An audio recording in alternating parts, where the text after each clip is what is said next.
This video is for people who are struggling with psoriasis and want to know what the most current research says about how to clear psoriasis naturally according to science. I had psoriasis for 11 years and I tried so many different things to clear it. I did over-the-counter prescriptions, tried natural remedies, but I wasn't able to clear my psoriasis until I started following what the research said as effective for how to treat psoriasis. And I've been completely clear for the last 4 years, like nothing, no symptoms whatsoever. So I'm hoping that this video may be able to help someone else. It's generally known that psoriasis is a complex immune system issue and is more than skin deep. So topical treatments can help to temporarily soothe the skin symptom, but don't address the internal cause, which is an immune system issue. But in essence, in order to get psoriasis, you need two things. You need certain genes that predispose you to get psoriasis, and you need a trigger. So here's a list of known triggers for psoriasis that are supported by research. A trigger is an inflammatory factor. So it's like a harmful stimuli that triggers your immune system to have an inflammation response. But when you have the psoriasis gene, you don't just get a normal immune system response, you also get a psoriasis response. And studies have shown that when these triggers are addressed, that your psoriasis symptoms significantly improve and even clear, such as the case was with me. So I looked at the research and I looked at this list of triggers and I narrowed down which of these triggers are triggering my psoriasis or apply to me. And so smoking doesn't apply to me because I don't smoke. Drinking doesn't apply to me because I don't drink. And I've never been clinically overweight, so it doesn't really apply to me. So I knew I had these other three of possibly diet, possibly viral activity, and possibly stress. So I actually just assumed it was all of those. And I looked at the research for those. But everyone could have a different combination of triggers. So I'm actually going to go through the research for each one of the triggers. So the first trigger is alcohol. With an increase in consumption, the psoriasis symptoms increase. And with a decrease in alcohol consumption, psoriasis symptoms decrease. So there's a correlating factor there. And the same was true with smoking. And the research was done with tobacco products in these particular studies. The next one is diet, and I think diet is a difficult one. At least for me it was. What they found in the studies was that the best diet to decrease psoriasis symptoms was an anti-inflammatory diet. This was found in multiple studies, and there is different ways to do an anti-inflammatory diet, and there's different, depending on how strict you want to do it. My diet, I had to be really strict. For example, I couldn't include dairy in my diet, but some people can have dairy and it's not a trigger for them. So I would sort of experiment and see what works best for you. I'm going to give you a link to this site, on anti-inflammatory diets, because it aligns well with what the research showed as being effective. And I think it's just a nice, helpful site. The next trigger is having fatty liver disease or being clinically overweight.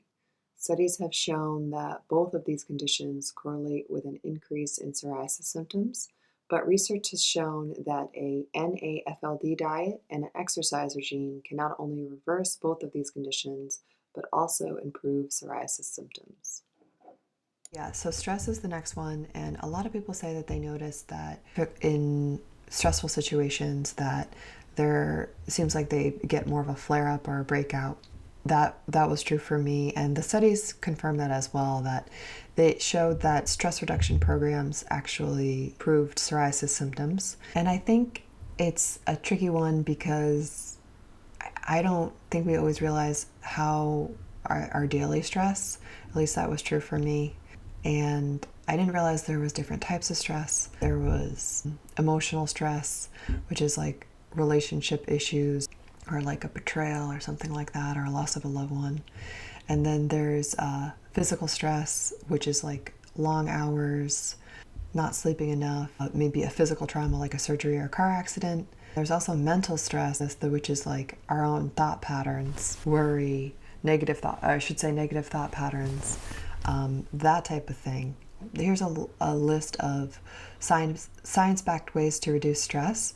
I think the trick for this one is finding out which ones you enjoy, what's enjoyable for you, and what works for you. For me, the best was regular exercise and regular meditation. I actually took a program with the Art of Living Foundation to learn how to meditate because I was always kind of interested in anyways, and it was very effective for me, and I think it ended up being one of the best things that I've ever done for myself. So if you are looking for a program that you think that might be effective for you or might work for you, I can recommend this program personally. And there is actually a lot of good research behind it, and it's been around for a long time, so I can recommend that one.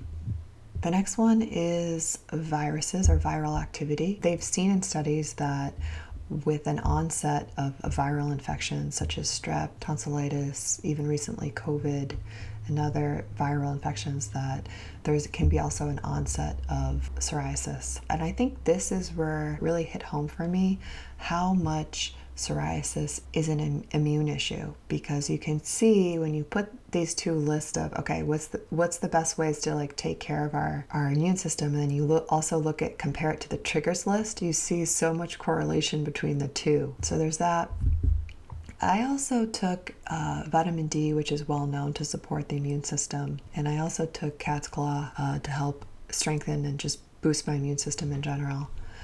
And I found those to be effective, and there's good science behind them. I decided to go the natural route because it made the most sense to me, and I mean, we all need to decide what we think is best for us, but when I was looking at the research, the natural approach is more like strengthening and calming the immune system and calming down that chronic inflammation. And when I looked at the pharmacological route, a lot of the drugs to reduce symptoms, they actually shut down parts of the immune system to shut down that inflammation response. It has an effect on the immune system and how it functions and how effective it is. I think in the end, I wouldn't have made all these changes that I made unless I had red patches on my neck, and I also had scalp psoriasis, and I also had, on different parts of my body, they would come and go, and I had psoriasis, arthritis as well.